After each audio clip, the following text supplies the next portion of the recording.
ابو بکر بن عیاش نے بیان کیا، ان سے ابو حسین عثمان بن عاصم نے، ان سے سعید بن جبیر نے، اور ان سے ابن عباس رضی اللہ عنہ نے آیت وَجَعَلْنَاكُمْ شُعُوبًا وَقَبَائِلَ کے متعلق فرمایا کہ شعوب بڑے قبیلوں کے معنی میں ہے اور قبائل سے کسی بڑے قبیلے کی شاخیں مراد ہیں۔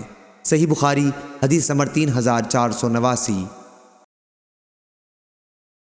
کلیب بن وائل نے بیان کیا، کہا کہ مجھ سے زینب بنت ابی سلمہ رضی اللہ عنہا نے بیان کیا، جو نبی کریم صلی اللہ علیہ وسلم کی زیر پرورش رہ چکی تھیں۔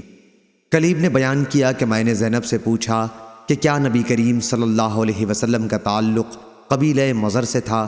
انہوں نے کہا پھر کس قبیلے سے تھا؟ یقیناً حضرت صلی اللہ علیہ وسلم مضر کی بنی نضر بن کنانہ کی اولاد میں سے تھے۔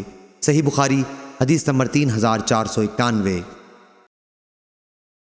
کلیب نے بیان کیا اور ان سے ربیبہ نبی کریم صلی اللہ علیہ وسلم نے، میرا خیال ہے کہ ان سے مراد زینب بنت ابی سلمہ رضی اللہ عنہا ہیں۔